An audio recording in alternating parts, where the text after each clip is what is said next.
Many years ago, before I was an actor, I trained as a car mechanic. I'm also a helicopter pilot, and I have a lifelong love affair with motorbikes. Is this it? This is it. You ready to go flying? Yeah, let's go.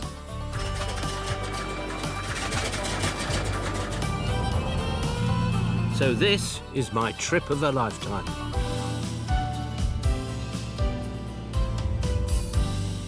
Over 5 weeks, I will travel by all means of transport, through Washington State and Oregon, taking in the breathtaking scenery to arrive in the golden state of California and finish 1,200 miles later in the City of Angels, Los Angeles.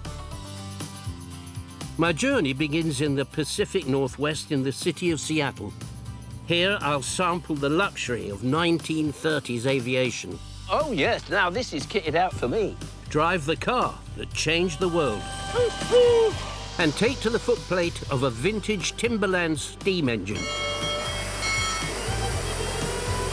There's surely no better way to start a great adventure than by a float plane. Is this fresh water or is it seawater? This is fresh water. I'm flying in a legendary de Havilland Beaver. It's the workhorse of the Pacific Northwest and perhaps the best way to take in the glorious mountains and forests of Washington State and its biggest city, Seattle. Is that Seattle? There's Seattle right down there, yes, sir. Once a frontier town, Seattle boomed during the 1896 Klondike Gold Rush. It's still booming today and is the home to huge corporations like Microsoft and Amazon. It's about this time that you'd say, you do know there isn't a runway down there. Oh, there's a huge runway. It's 20 miles long. Yeah, I know. I'm coming into Seattle with a splash landing. I must say, it was a great experience. It was lovely. Planes have always been big business here, and they don't get much bigger than Boeing. For over 100 years, Seattle has been home to what is now the world's largest aerospace company. Swapping my wings for wheels, I want to find out, how did Boeing grow out of a frontier town? It all started here in 1916. This is the former shipyard building known as the Red Barn, and it was the first home of the Boeing Company.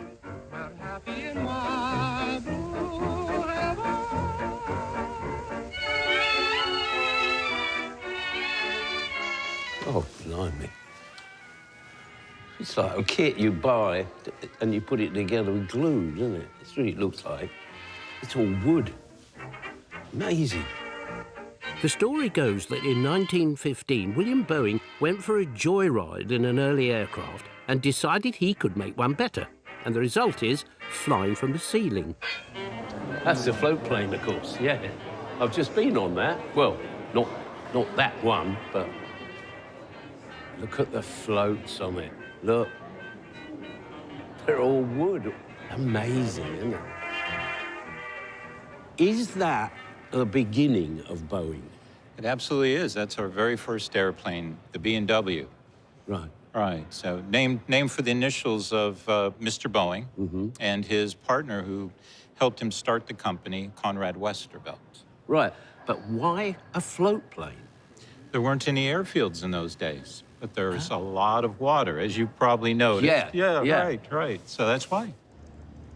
Bill Boeing came to this area for timber, a timber baron. Yeah. All of his wealth is in timber. Yeah. And yet he introduces some of the very first metal airplanes in the United States. And this is the Model 40. This is an air-cooled engine.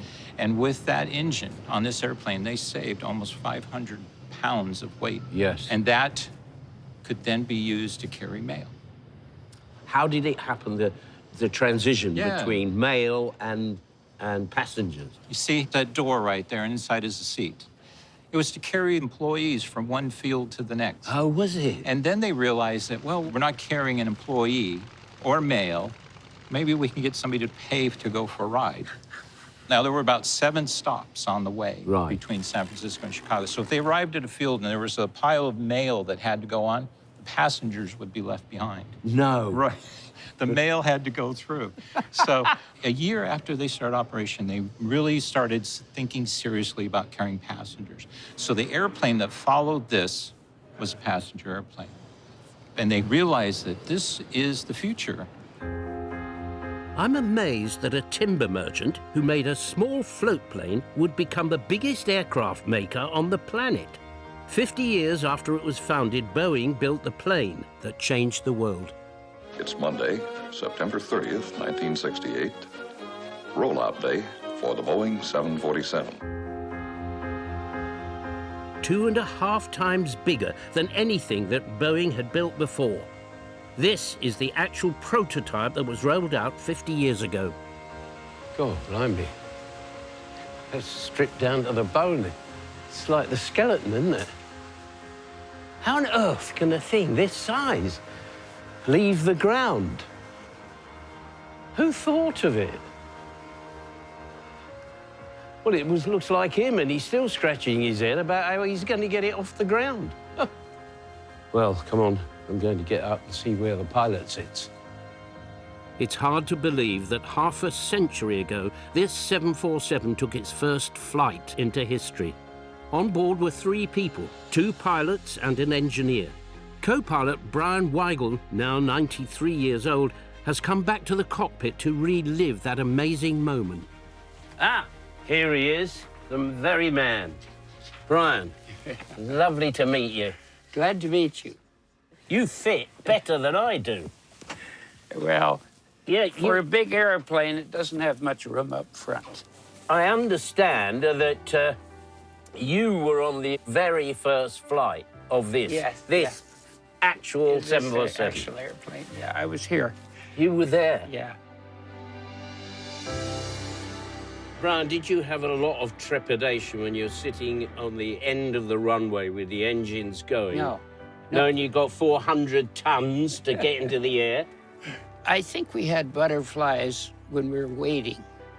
We were waiting for the weather. And finally, we decided to go. Designed and built in just 26 months, the largest civilian aircraft ever made hurtled down the runway. Now it lifts into the air. You must have felt a bit of relief for that. Oh, did yes. You think? Oh, I think so. Oh, yes. The more we went along, the more relaxed we got because so Yeah, far yeah. everything was working. This airplane was a delight. It was tailored just right. It felt great to fly. Of course, it was a big machine, but it responded beautifully. It wasn't all perfect sailing, though, was it? No, we had one incident, and one of the flap segments hung up. It got jammed a little. Yeah. So we decided that it was a good idea to go in and land. After a 1-hour, 15-minute test flight, Brian and the crew safely brought the 747 back to Earth.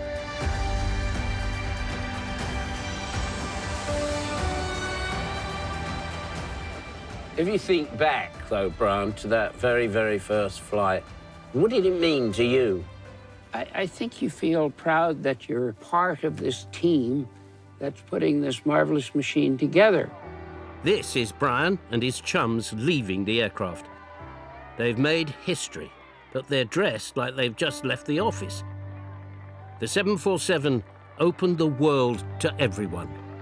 There was a period when flying abroad meant 747s, and that was it. Yes. Yeah. It certainly did change the aviation world. We wouldn't have got halfway around the world without this little baby. Yeah, that's what did it.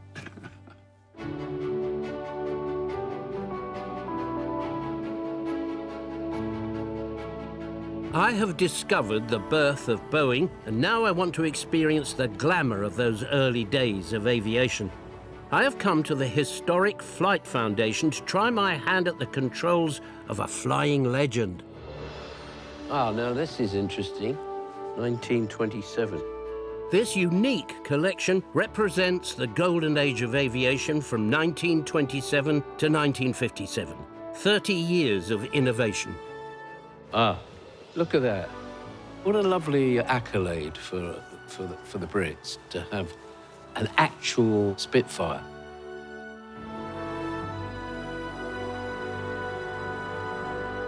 What a stunning collection of old aircraft. I'm here to meet John Sessions, successful lawyer and aircraft enthusiast. Mr. Sessions, I do believe. Welcome. Thank you. Hello, John. So nice to see you, sir. Yeah, and you. I couldn't help noticing as I came round the corner that you've got crutches. Do you tell us why you need crutches? David, I had an accident a little less than a month ago, and I will receive a prosthetic foot in a couple of weeks, and that's where I am. Why? What happened? Were you flying at the time? Yes, I had an accident on takeoff at the end of an air show. So, the aircraft, how did that come off? Shall we say it's a restoration project in waiting? It's no laughing matter. Just weeks ago, John was seriously injured when his de Havilland Rapide crashed on takeoff. But what's wonderful about this aircraft collection is they're all airworthy, giving people a chance to taste the thrill of early aviation.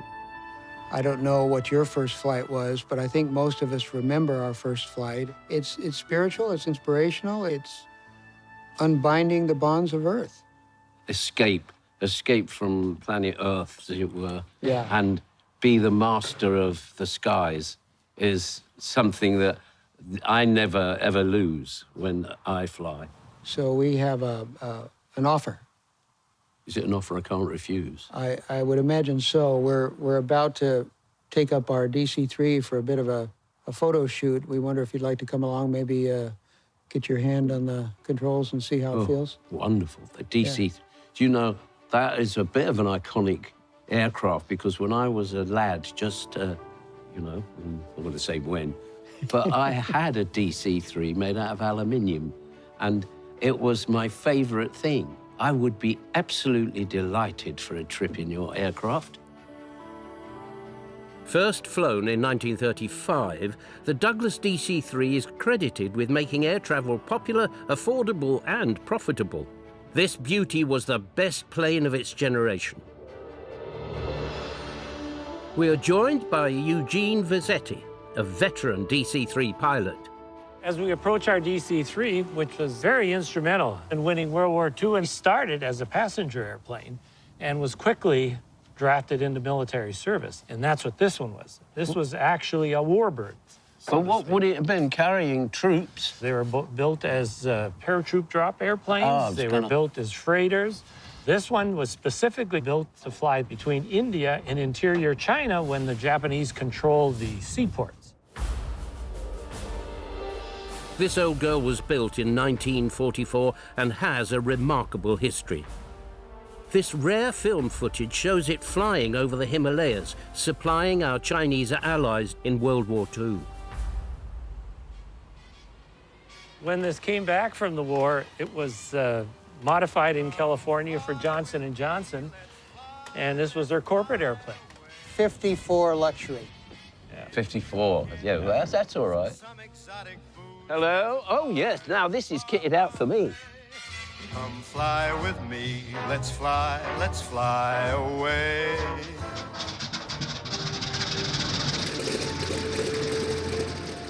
In the 1930s, a DC-3 could take 15 hours to cross the United States with 3 stops to refuel.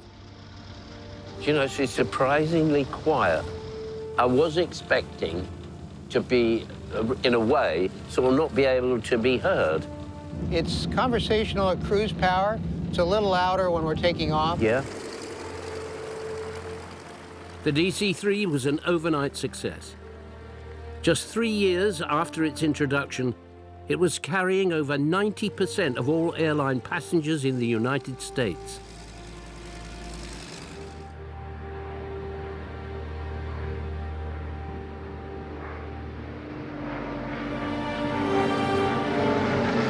Here she goes.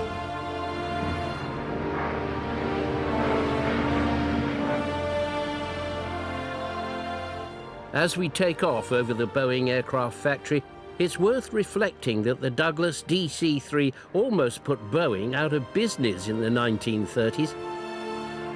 Thousands were built and over 400 are still flying today, including this old beauty, which is 75 years old. Keep going, dear, keep going. You may be a pensioner by now, but you're still flying. I was just wondering if I could poke my nose into the cockpit when Doug Burton, the co-pilot, popped in to see me. It's pretty good, huh? You ready to go flying? Yeah, Alrighty. Yours truly can fly a glider and a helicopter, so a DC-3 shouldn't be too hard to master. Oh, yes. Thank There he is. How are you doing, David? Very good. I'm surprised how smooth she is for an old girl. Well, today is a pretty good day for it. The wind out over the water is not bad here. We get back down close to ground, it might not be as smooth. Right. Yeah. Now, one thing about the DC-3 is it's heavy on the controls. Do you have to feed some rudder in? Well, if we do them nice and gentle like we're doing, we're okay. You're okay. Yeah. But take the yoke and try to make a little turn to the left here. What a wonderful feeling this was. Huh, I never thought when I was a kid that I'd be doing this for real. And as long as you're making nice, gentle turns like this, it's pretty easy. Then to roll it out. But she is quite heavy, but as you said, she's quite responsive. Yeah. I mean, you got to put a bit in, haven't you? We're all right on course, are we? Oh, yeah, yeah. What a treat to fly the most glamorous plane in aviation history. It was lovely just pottering about in the sky. I could have stayed up there for hours.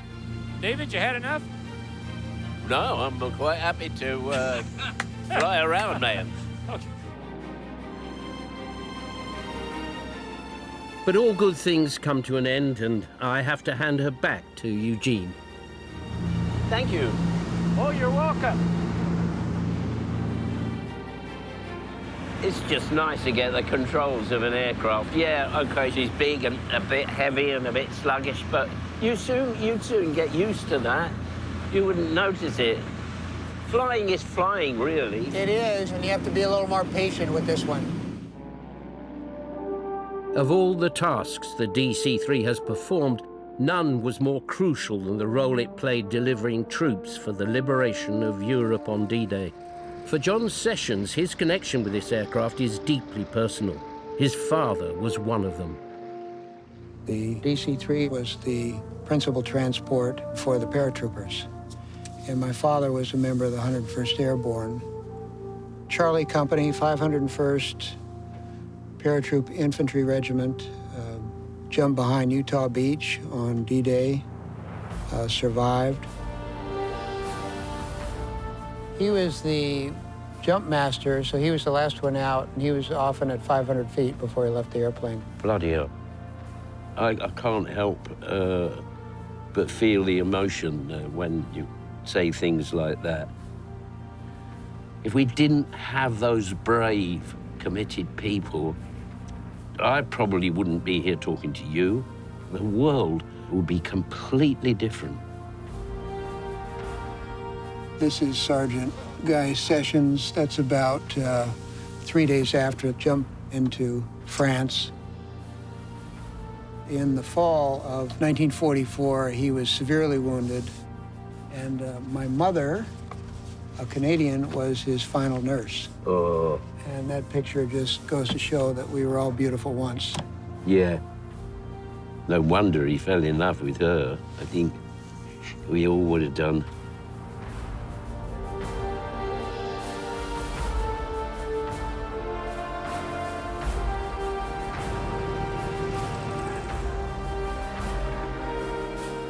It's back down to earth for me. What a great experience. I can quite understand the passion that drives people to save these marvelous machines, keeping them flying for all of us to remember the role they played in our history. Well, what a lovely experience, eh? There's something very romantic about a piston-engined aircraft, and it was great. Thank you, old girl. Got us back safe and sound. It's time to leave Seattle. I'm on a journey down the west coast of America, discovering stories behind extraordinary machines. But first, I have to find my wheels. Got no idea what sort of car it is, but all will be revealed, I'm sure. Oh, my good grief, Penfold. Look at that, eh? They don't come much smoother than that. I love that period of car. Yes. Yes. Lead me to it, my son.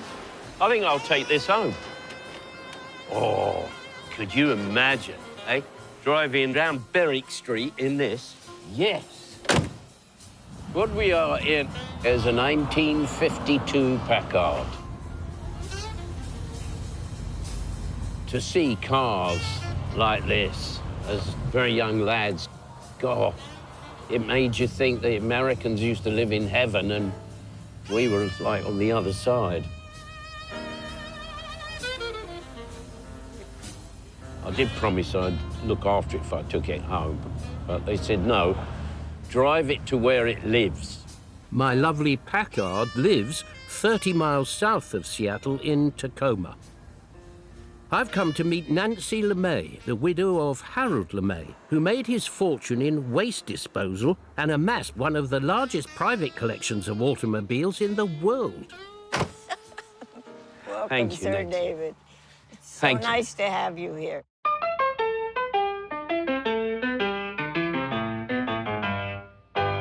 So, where's the house? It's right back there. That's the house, Yes. and all of this is the collection? Right. Harold LeMay referred to his home as a house with a 300-car garage. Can't wait to take a peek inside. What I really got to remember is how to turn all the lights on. Look at it. How on earth did one man collect this? This is amazing. The age of this, what is it, 1904? I've never heard of it, an Orient buckboard. The place is absolutely stuffed chocker full of everything, isn't it? Oh, I know. I know. I can't even think of anything he didn't collect. And what's the history of this? It says, to Nancy with love, Harold. Well, this is one of the first automatic dishwashers. No. Put- That's brilliant. Gosh, let loose in here for a while, eh? Got to be some things I wouldn't mind. We'll have to, somebody will have to check our pockets when we leave. Or check mine. Oh, she's gone. Where is she? That Dolly Parton over there? Yes, it is. Yes. John Wayne, like the hell I am. Right. Yeah. What an amazing character Harold was, wasn't he? Certainly was an adventure. Yeah, I bet. That adventure began back in 1963 when Nancy married Harold. And it was the start of 30 years of passionate collecting. What job did he do? He owned garbage companies. Well, so there's money in rubbish, is that it? That's exactly right. Good Lord. He loved the history. He loved the find, where you go to get them. So it was the passion of collecting, it seems. No. It was more saving history. He used to say, I don't smoke and I don't drink, I collect cars. Yeah. If you think this is amazing, you ain't seen nothing yet. Harold ran out of space at home, so he bought more properties for storage. The largest, an entire school and grounds. His son Doug is continuing the grand tour. Good Lord, look at it, it's never ending. We have cars from 1886 to 2013. Harold lived on to 81, passing away in 2000. By then, the collection was estimated at over 3,000 vehicles. Now, look at this. Now, what is this and what's the date? Well, This is the first patented automobile, which was an 1886 Benz. That's the car I want to have a look at. That one there. And that one reminds me of that film, The Great Gatsby. Yeah, that's that era. It's the 36 Auburn. God, it's so ostentatious, isn't it? Yeah. So what is that engine? That's what, 6, 8, 10 in line? 8. And it's, look at the color of it, look. Yeah. And what would she do if you had it flat out, do you reckon? Oh, as fast as you wanted to hold on to the steering wheel. Yeah. Because some of them are just beautiful. Well, they are. It's like the, you know, the gas cap here. You know, that's where they put the gas cap. Oh, isn't that beautiful? So they hit it in the design of the car. Outrageous. Do you know why he had this passion, or this obsession to collect cars? I don't, really. No? You're not going to buy any more cars, are you? Buy them all the time, yeah. Oh, dear. You're incorrigible. You're worse than your father. Yeah, well, no, he trained me. Yeah, he did. Among the thousands of cars that Harold saved, he had a particular fondness for the Ford Model T. And is this a Model T? This is a Model T. Basically the same engine you got today. And the Model T was the one that really started the whole revolution of the motor industry, wasn't it? He did an awful lot building so many of them so cheap. Yeah. A working man could buy a Model T. But it sounds to the untrained ear very sweet. Oh, yeah. So you want to learn how to drive a Model T? I wouldn't mind the challenge, I must tell Well, you. there's really not too much challenge to it. You Just reckon? forget everything you know about driving cars except how to turn the steering wheel. One of the most important cars ever made, the Model T Ford was mass-produced and affordable for working people.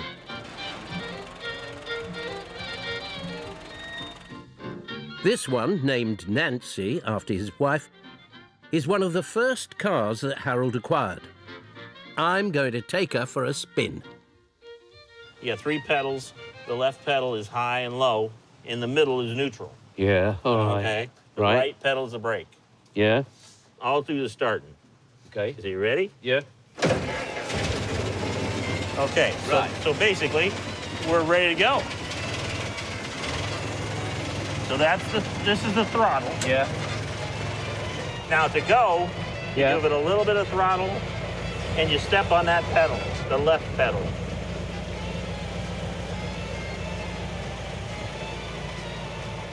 There you go. So then you just push it all the way to the floor. It's not going to go much faster. She's plenty fast enough for me, thank you. I am driving a piece of history after all. Not like anything you've ever driven before. No. I don't want it to run away with me. Probably don't have to give it so much throttle. Yeah. About 1,000 miles, you'll be doing good.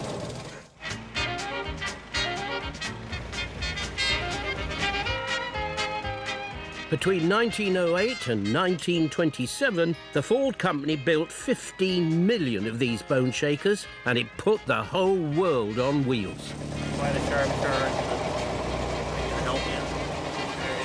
It's like driving a bloody bus. But you could imagine, though, that when this was first on the roads, and you were the fella that had one, and God, the bee's knees, eh? Yeah. God. She would go quite fast if you let her. Yep.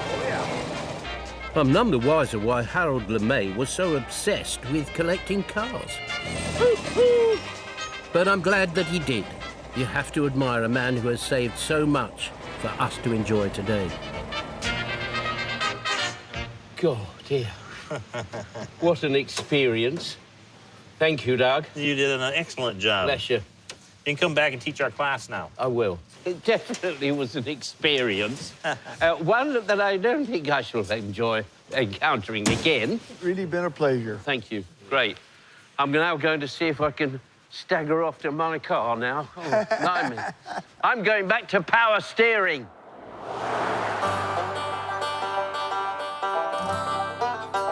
I'm travelling south into the foothills of Mount Rainier. Long before plane makers, coffee bars and global tech companies dominated the Pacific Northwest, the wealth in this region came from trains and trees. I've come to a museum which preserves an old timber camp and the unique steam engines that helped make timber king. I love trains, but I'm about to meet a man who is actually living his boyhood dream. I think I know that sound. Good grief, Tempo. Well, I was going to say good morning, but I don't know what to say. And you are Rowdy. I am Rowdy, and you must be David. That's it, yeah. So what is it then, this? This was a Model T one-ton truck that was built to haul one log to a mill. And whoever was the man that was driving it with one log on it, because the logs then were huge, was a much braver man than me. I have for you, right here, the designated uniform that we are going to need to be able to go into the railroad section of this museum. I see. Never told me about this.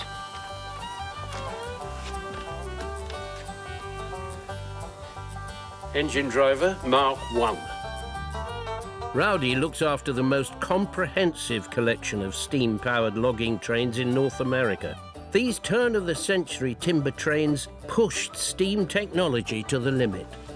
This engine, built in 1929, is known as the Climax. Why did anybody decide to call it the Climax? You have me on that. I rest my case. I'm not going to discuss it any further, but it's very interesting that a steam engine is called the Climax. Let's just put it this way. This locomotive, when it's running, it vibrates and bounces a lot. Well, that probably answers the question then. Yes, good. Well done, Rowdy. You tactfully got out of that. Rowdy has a treat in store for me. It has been my childhood dream to drive a train. I can't miss the chance to take a ride on this classic diesel engine. This is a real beast, isn't it? It is a monstrous beast. This diesel is very iconic It to is. the American railroad system. It is. This is Josh Kaivo. Hello, Josh. He is our diesel sir. man. We've got 1,700 horsepower of American iron. Would you like to take a look at it? 1,700 of American horsepower.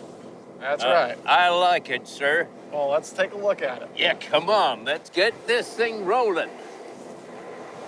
It's these overalls. They're a bit skin tight here. Would you like to blow the horn, David? That sounds a bit rude.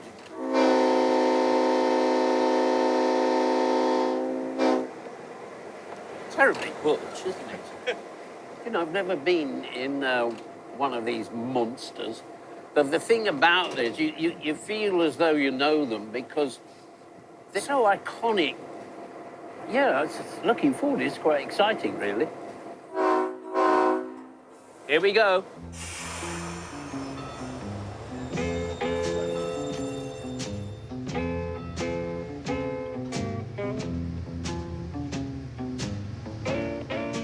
I've got no steering wheel here, and I have no brakes on my side.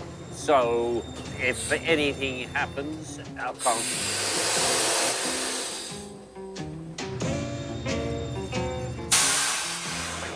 Manners. Oh, it's better out than in, isn't it? Eh? Oh. What would be your top speed? Do you dare take it? It's our maximum speed on this railroad, 15 miles an hour. 15. Well, not very fast. How old is this track then, Josh? It's well over 100 years old at this point. This vintage diesel locomotive hauled the freight trains that built America in the post-war years. She was built for the Northern Pacific Railroad, known as the Main Street of the Northwest, linking Seattle to the east coast of America. She was built for the Northern Pacific in 1956, and she was on transcontinental freight trains, you know, crawl up over mountain passes, scoot across the prairie. She'd be pulling tons and tons of freight.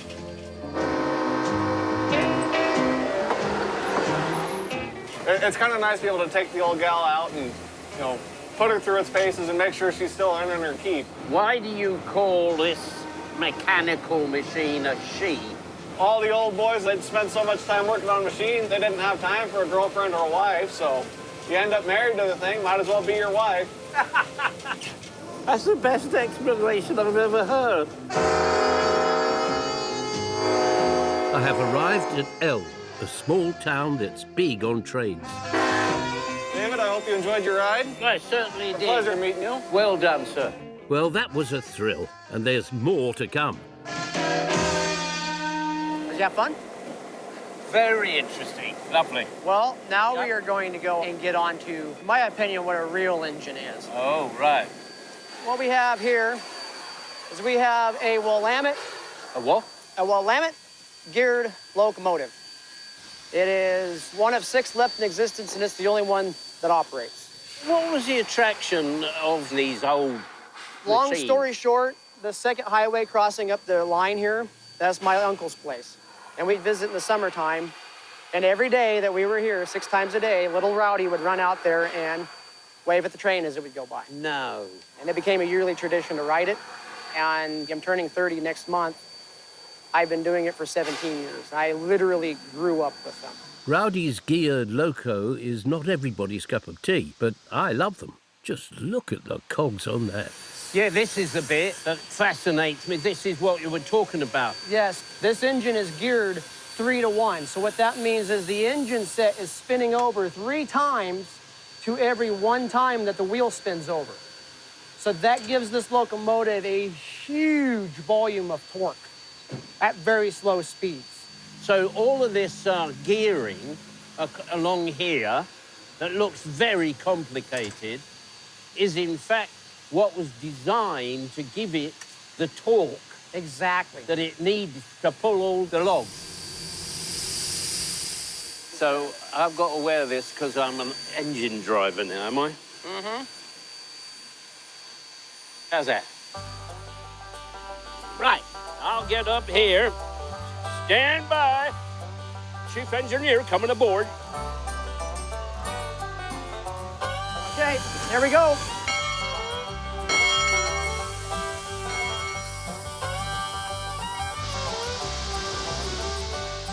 Turn-of-the-century timber barons needed trains with the power to haul logs over rough ground. The geared engine was born. As you see, it doesn't go very fast, but I am pulling this entire train with very little effort. This engine could pull probably another 3 or 4 cars that we have back there easily. The gear system transfers the engine's power to every wheel. She may not be the fastest train on the track, but she's one of the strongest.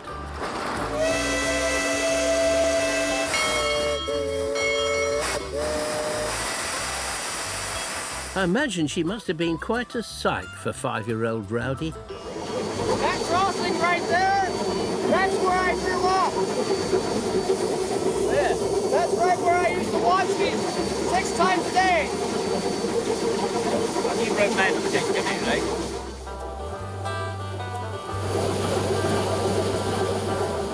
Good grief, Penfold. It's hot and noisy in here. This is a steam train, but it's not coal-fired. Timber trains were oil burners because coal cinders caused forest fires, a hazard then as now. The highlight of my timberland journey is the crossing over the Nisqually River. It's fed by glaciers high up on the slopes of Mount Rainier, which is hidden today by clouds. Where's the gauge that tells us how much water we have? That's what these 2 glasses right here, that tells us both where the water is at. Hope we've got plenty of water then, have we? We got plenty of water. Famous last words. Built in the 20s, this engine spent its working life hauling timber before she was sold for scrap in 1962. Rowdy knows her every nut and bolt after spending 2 years helping to restore her to her former glory. There's plenty of life in the old girl. She now easily hauls tourists instead of timber, giving them a real taste of local history. Okay, Stephen, that's all. Thank you, Steve. You're welcome, thank you. Quiet chap, Steve. Didn't even know he was there. Down we go. It's been a sort of boyhood dream to drive the real deal. Thanks a lot. It was my boyhood dream. Yeah? And now I'm doing it. And you're still doing it? I still do it every day. Good for you. I have loved every minute in the Pacific Northwest. Now I'm heading south. On the way, I will fly into the heart of a volcano, try my hand at drag racing, and take to the air in the legendary P-51 Mustang. Lovely jubbly.